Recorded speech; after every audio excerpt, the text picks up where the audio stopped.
planning out things en masse, but I'm horrible on the detail of organizing, so I'm a horribly unorganized DM. Those are things I try to work on and I try to get better. And I'm impatient as a DM. I'm a very impatient person. But somehow people still have fun and they still keep coming back. So there's something I'm doing right, but I'm not sure exactly what that is. But I love to run the games, and I'll take feedback. What can I do better? What can be better? What can make this game better? And I'm always willing to try new things and change things up. To a point. Still no monks, no bards, no barbarians. They're not coming back. I think I'm bad at, I don't memorize all the character classes and everything they can do. And the players tend to do that. They'll do it even cross classes from what they're not playing. So they're constantly, asking questions. I don't memorize that stuff. And so that's one thing I could probably be better at, is getting to know what the character classes are that you can play. Because it's kind of important so that you know that they're not doing something they shouldn't be doing. You want to be on their class. Yeah. And then also, I'm running an adventure right now. I haven't read through the whole adventure. I'm reading the next episodes as I'm running it. But I found that interesting. I've never done that before. I usually read through it and really know it intensely. But I want to keep it kind of freeform, so I know the general parts of it, and letting them progress through it. And I have an experienced party that's playing, so that helps too. So it's fun for me because whatever. But I could be better at reading ahead and knowing, because sometimes I'm not good at reacting to what they're doing all the time. Even after all this time playing, I still get surprised where I'm like, what do I do? And then they look at you and they're going, and then that makes them feel a little bit uneasy because you're not prepared. Instead of just going, oh yeah, I'm just doing the next thing. So. What about you, Drew? What are you bad at?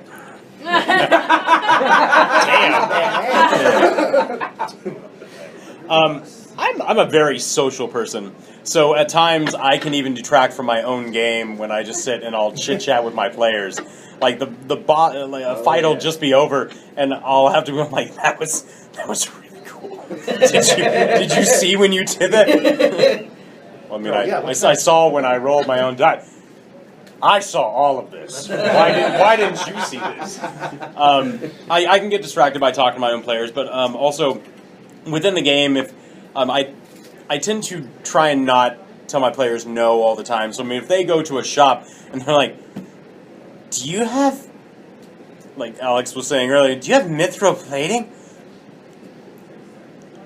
There's really no mithril in this town, but yes, yes, we have mithril plating. I want to buy it. Then I'll go, excellent, 3,000 gold. A level 1 character's going to go, I don't have that. I'll be back. Then they'll come back with all the gold. Like, this town was burned up.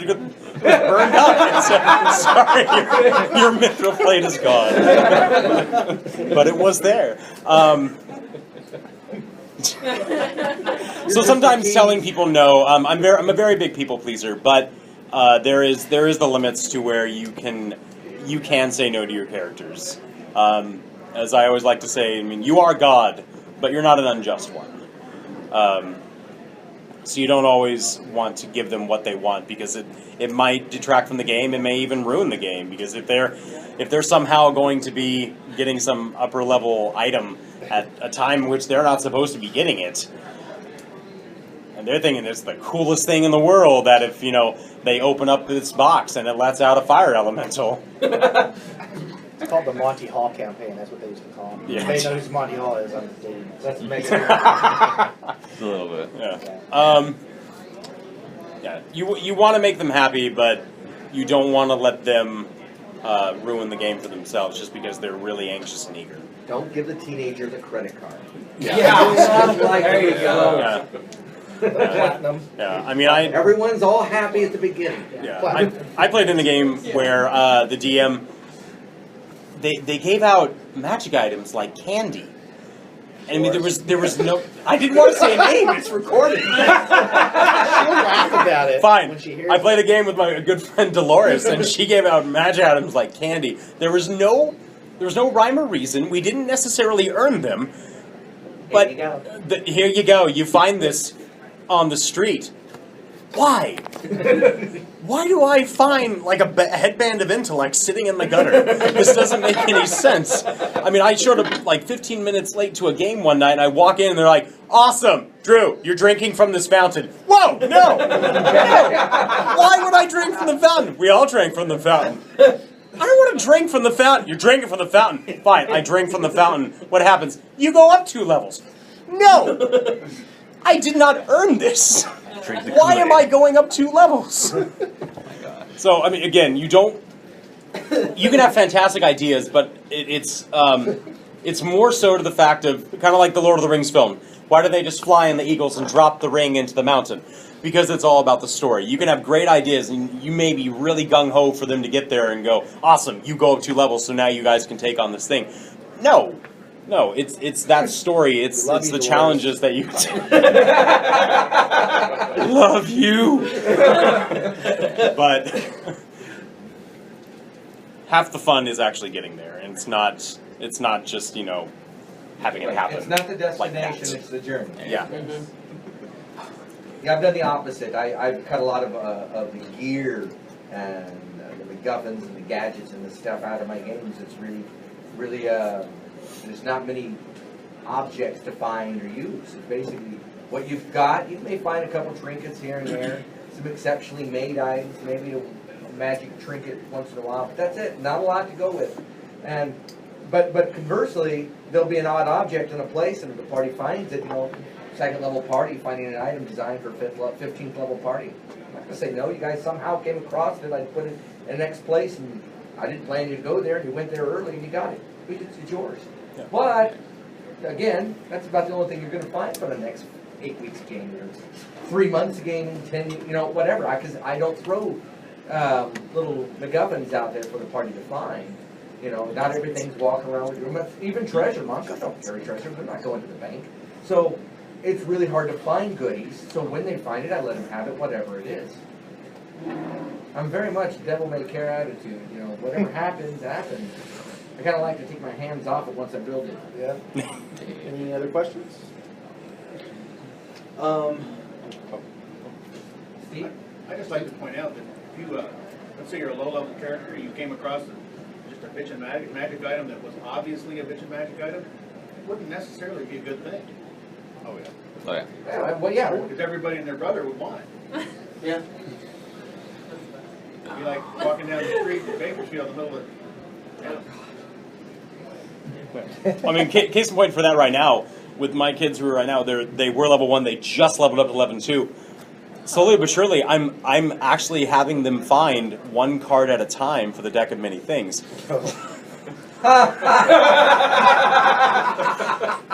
They have no idea what it is. It's like in this Hoard of Treasure, you find a card. And the guy's like, oh, okay.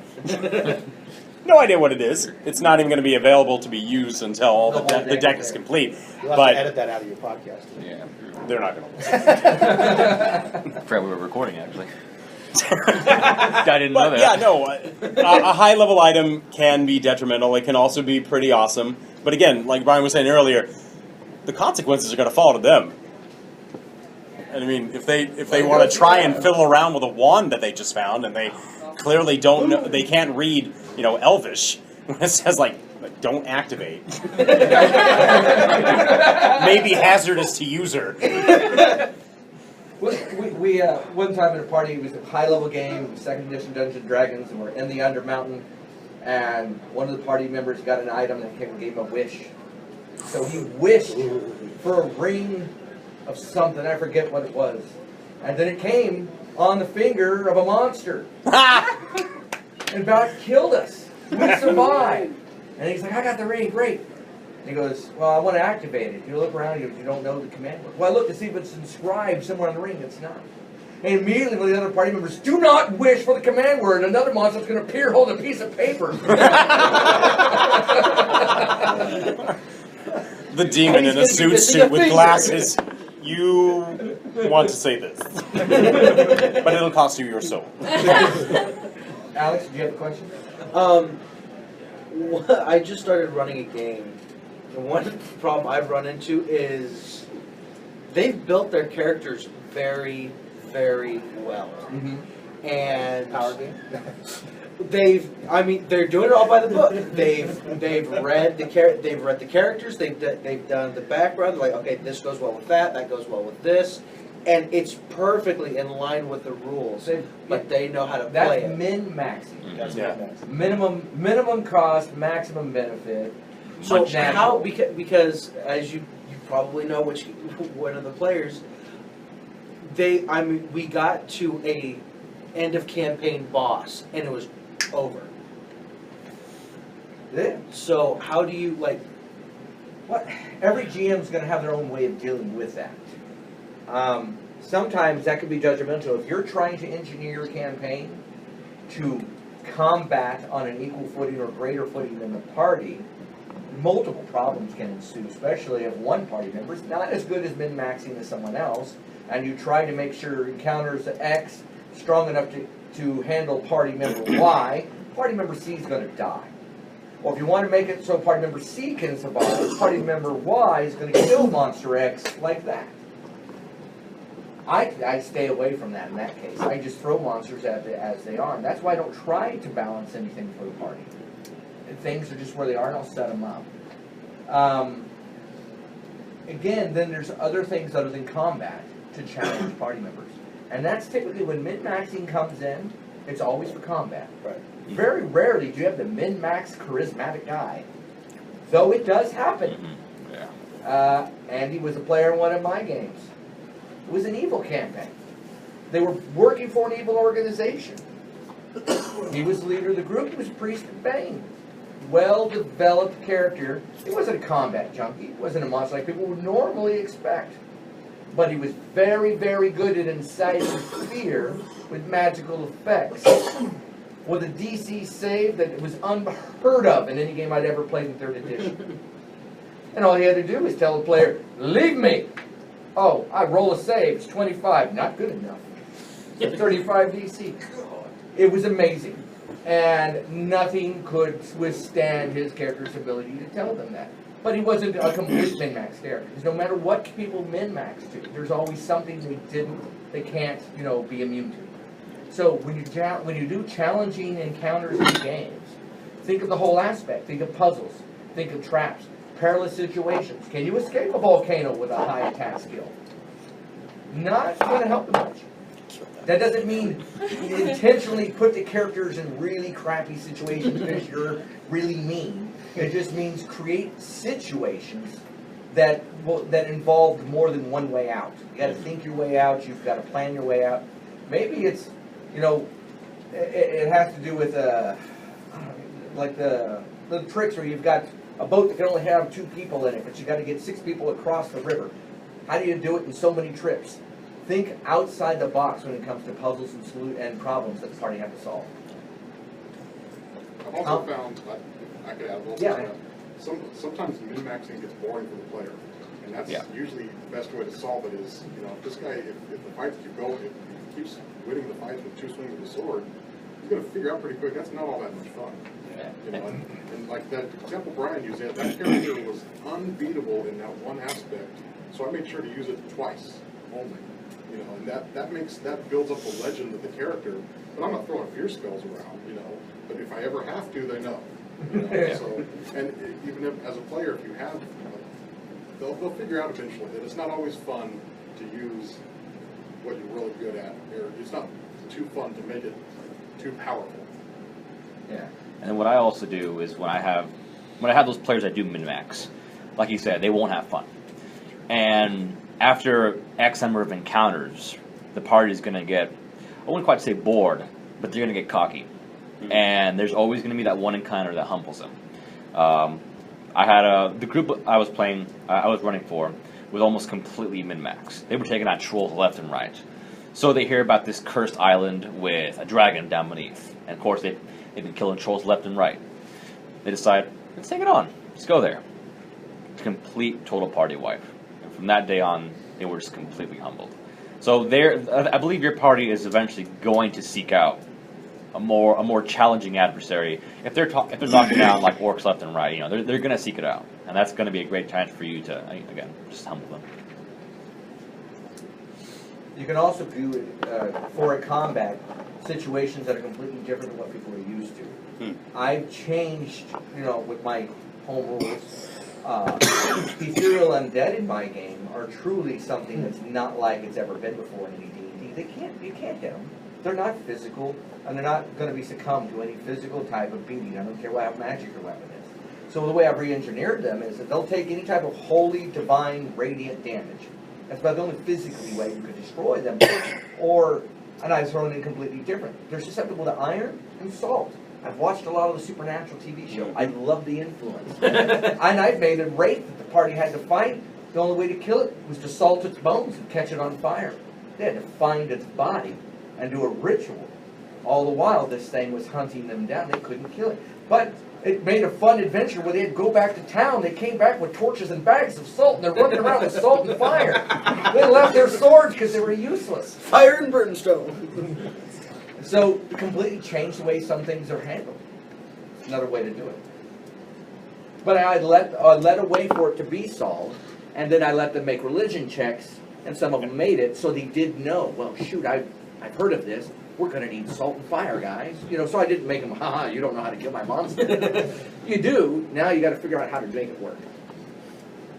Any other questions? I've got a couple. So I really like Fire and Dungeons and Dungeon Delves and stuff, but I wanna start doing.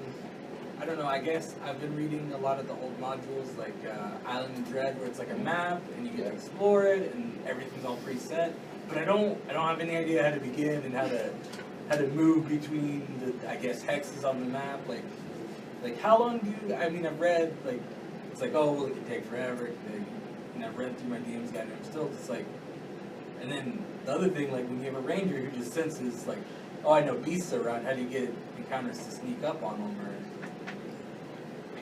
Well, that goes to that's called hex crawl. From a dungeon crawl to a hex crawl, you're traveling over land.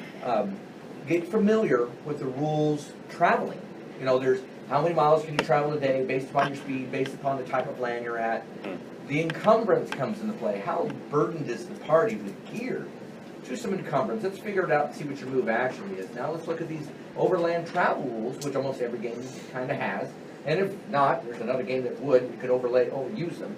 Because basically all humans travel at a set amount of speed. And 4 miles an hour is how much a person walks. And it can be found out. Google's amazing. Yeah. And so then you figure out how many hours a day do you travel versus rest, break, eat, and then do you have your actual sleep time, your actual long rests or whatnot. So you take some time on the side, figure that out. Once you have those rules figured out, then you go, all right, guys, here's the island. What do you want to do? You're going to travel north, south, east, west. Let them tell you where they're going to go, and you have your map, and then have your encounter tables. Now this is going to where random encounters may happen. You want to figure out how often do you want to check encounter? Every 4 hours? Every 6? Every 8? Figure out what's the check to determine an encounter. Then go off of what type of encounter. I still go back to my first edition Monster Manual 2 encounter charts. They were great. I still use them today. I breathe more life into them. I modify them a bit, but they were really good. And so then you have your encounter chart. Is this forest terrain? Is it subarctic? Is it desert? Whatever. And that's where some prep ahead of time will allow you then just to go. Then I ask the party, where do you want to go? You're going to go here? Okay. All right. Then I roll the encounter. And then that tells me what I roll determines can it sneak up, can it be there? Do they walk in on it? Do they come across a bear taking a crap in the woods? It could be something like that. But I never sneak monsters on parties. I don't want to. Because sometimes I roll, well, is it a sleeping animal? Is like a bear still is a monster. That's not that's not an easy thing to give up. So I think of encounters can be anything. It can be, did you find ruins? Is the weather just turned bad versus it always just being a monster? Is it just an animal? Is it a predator or is it a prey? Did you guys come across a pack of prey that are running from something else? And so with encounters, I can go so many different places. But then when I roll a monster, I'll take for example when I did, the party was not so quiet, so I made extra rolls, and I rolled an owlbear. It's going to be kind of harsh for this group. Well, it's going to smell them, so it's going to come at it. They're going to hear it. It's not quiet. It's in its own terrain. It doesn't want other things in its home. So it's not going to be quiet about it. So you guys hear some noise, you hear some rumbling, rough, something's making noise off in the distance. And they didn't leave the area, and I go, well, it's getting louder, it's getting closer, it seems like it's coming towards you, and it's getting louder. Whatever it is, it sounds kind of big. And finally they see it, it's an owlbear. And I put the mini on the table. And that right there told some people, God, that's huge. One guy goes, I charge it. So he charges the owlbear, and he was a Warforged character. He thought he was really tough. He was like a half golem kind of guy. I forget who attacked first, but when the owlbear went, it went with its claw and it hit. And went with its claw and it hit. And went with its bite and it critted. It took his head off. He was dead in one round. And I had him, there it is, a beheaded Warforged in front of the rest of the party. I'm like, I tried to warn you. You heard him coming. So that's how I play encounters as much. I don't make sure the encounters are even level. What I do though is I put a little note. I do my own encounter. What is the level of this encounter? And so I've got a low, average, or high. And then what I'll do is first I'll roll what the encounter is, and then I'll roll for the level of that encounter. So it's not me dictating what the level of that encounter is. Nice. So orcs. And then I roll, it's a low level thing. So it's just a few orcs. And then if it's average level, it's going to be somewhere around the party's level. If it's high level, it's going to be something they probably don't want to be around. So does that help you? Yeah. I know there was a lot of through it. No, Yeah, you gotta kind of have like your own goals of what they're trying to accomplish in a sense. You gotta have that mapped out. Because I've done the Isle of Dread, it can be really bad for players. You gotta kind of like have a general idea of what they're trying to, or let them tell you what they're trying to accomplish. And then that way it gives you an idea of what, where they're going to go, that kind of thing. Because overland journeys can get really tedious, and sometimes people tend to like really drag them out like every day. Okay, now you walk this many hours, If they tell you what they want to go, you can skip a lot of that. Don't be afraid to skip time. You can skip time, and then that saves, that gets them to the next thing. Because you can like say, they say, well, we want to go north and whatever, and you can say, well, you traveled 2 days, instead of going through every single hour. But you have there's certain things that happen on that adventure, so you kind of have an idea of if they go a certain direction, that eventually they're going to get to that. Yeah. So. All right. Thank you. What about time constraints? I mean, we've all got jobs. We've got other things in our lives that we do. Just this past week, I ran an adventure. They were going from one city to a ruined city in the desert. There was basically no exploration. They were in the middle of sand. That's it. Right. There were 3 encounters. I was expecting maybe hour and a half. Took what? 3.5 hours? I mean, Yeah. But we tried gene splicing and stuff. So. Well, yeah. Well, with encounters, and that's something I've learned, and I've tried to fiddle with every system. Sometimes combat eats your entire game. Yeah. And that's why so much of the game people think about combat all the time more than anything else, because it takes so much time. That's one reason why I really enjoy 5th edition, because for me, encounters tend to fly. Especially with my modified, really deadly version of the game, encounters really fly fast. Things drop quick. I like that. But I've learned, reading published modules, especially since now I don't use encounters for experience, I've now noticed how much I don't like them. And I'm trying to run D&D expeditions, and I realize this is a stupid encounter. It wastes 3 hours of the game, and we'll have a 4-hour time frame. This encounter's pity. And it's like, these aren't challenging. They're pre-made encounters that are not challenging. Matter of fact, all they're going to do is consume our fun. The party's going to live. It's going to waste a lot of time. And so that I've thought about it, and I no longer like unimportant encounters. Yeah. I am now ripping them out of the game. Yep. It's a waste of my time. And so what I do with D&D Adventures Leagues now, it's like, I'm like, nope, that encounter's gone. That encounter's gone. And what I'm going to do is I'm going to beef up some of the more important encounters. I'm going to put a little more in the back end, because all they do are resource suck, and that's what the modules do. There's 2 reasons why modules have wasteful encounters. 1, suck down the resources of the party to weaken them towards the end state.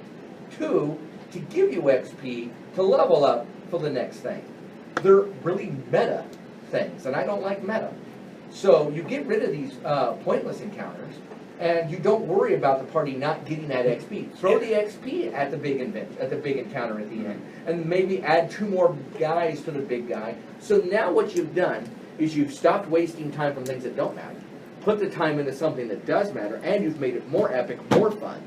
And it doesn't have to be more monsters. Put more traps. Make it a more dynamic location with elevations and or terrain, swampland, rocky outcroppings for people to jump over.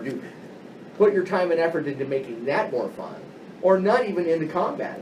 You can just keep the combat shrink down and put more time into the socializing, talking with NPCs and figuring things out. Yeah, because that's one rule that I've seen a lot of DMs say, and I agree, is that people they always think about doing this, is like put them in a maze. No. And let them try to figure the way out. That's, depending on how you do it, that can get kind of tedious, and the players get bored, because if they can't find their way out, they're just constantly they're just stumped, nothing's happening. All they do is wandering around and things are changing. It seems cool, as long as you keep it short, Yeah. I'd actually done one that was like that Yeah. a couple weeks ago, and to get through certain parts, they had to answer riddles and doors. Right. And there was one that they just couldn't answer, and I needed a bigger party than the players I had, so I threw another character in as an NPC. Yeah, that's a good. Yeah. That's And good. after getting hit with, I think like 12 points of force damage, each time they answered the wrong question, my NPC finally stepped up and was like, all right, idiots, this is what it is. Right. This is the door would open. Yeah, that's perfect. Yeah. That crazy old guy that's been there for centuries. I know the answer. I knew the answer to the door 3 ones away, but I needed you to open it.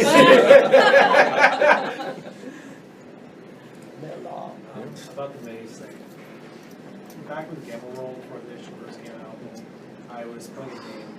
The way I handled the maze was earlier in the session, I gave the characters a bag of dynamite, and one character, after about 20 minutes of wandering around this maze, goes, I go to use the dynamite on the walls. Flew right through it. Yeah. That's Yeah. when we That'll do it sometimes. get around mazes. Yeah. They hadn't thought about it until that moment. The best part of this situation is they made the structure unsound. So as the big boss fight's happening, they finally kill it, the entire structure started to fall. And it turned into this moment where they're trying to escape the building as things are falling down, create a little bit more excitement for the characters. So the encounter becomes something else. First, when you set up an explosion, that should have brought the whole damn place. So that reminds me of something that I'd like to actually bring up. It's goes back to old school gaming when you just survive with what you can find and what you can deal with. And that's where you can tell the difference in players where some new people, all they know is what they've got. What gadgets do I got with gear? Versus what can you do with what you have? The Boy Scout mentality of gaming. Where I played a wizard one time and I could not pick a lock and I was by myself. It was a solo and I couldn't get through this door. I'm like, I don't know what to do. I reduced the door. Cast the reduce spell and shrunk the door to get around. And it's the creative mindset that players can do that GMs in any game have to be ready for. You're not going to say no to this creativity. It's what drives the game.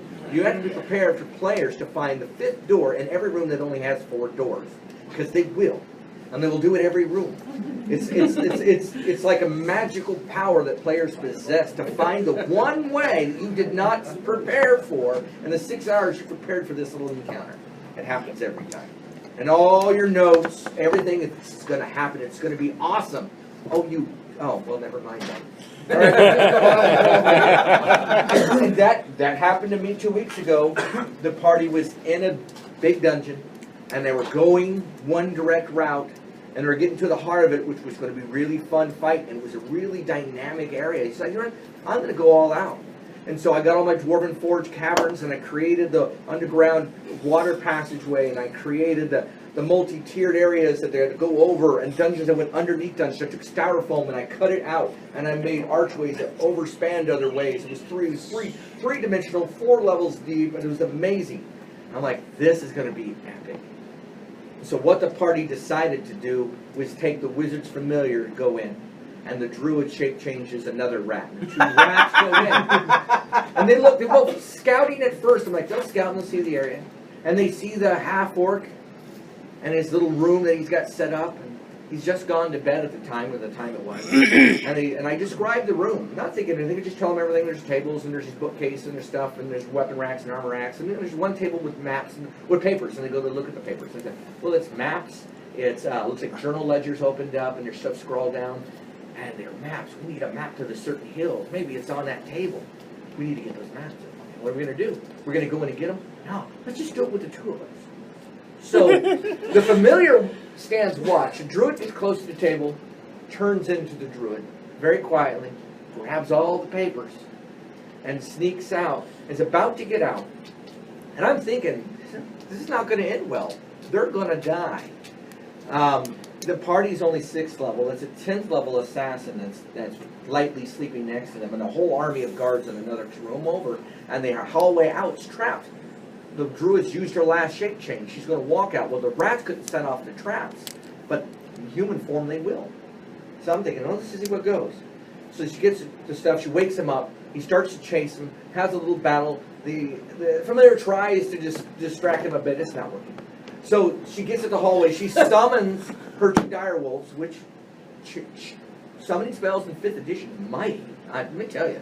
So these 2 dire wolves appear between her and the half-orc. Now, the only advantage she's got going with the half-orc is he's in his PJs with his sword he had by his bed. He's not ready for an encounter, so he's not as powerful as he could be. But he can handle himself. So she's backing up. She falls into a trap. Spring glows onto a pit. She survives, but she's locked in. She can't get out. And I'm thinking, aha. And she goes, I command one of my wolves to walk backwards. The large wolf walks backwards. She spider climbs on the wall. He falls through the pit. She immediately climbs out. Well, that was brilliant. I didn't see that coming. There was no way out from the inside. So she hightails it, leaves the one wolf to fight the guy, and they get out with all the documents and all the plans on everything that these guys were doing, and they don't even need to go in there anymore. So they decided to avoid it and leave. I spent 8 hours building that dungeon. But I was like, that was brilliant. You guys deserve everything you just got. So sometimes your planning is wasted, but it can still be fun.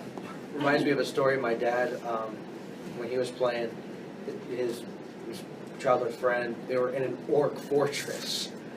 And when they were all given a potion of invisibility to get in and out.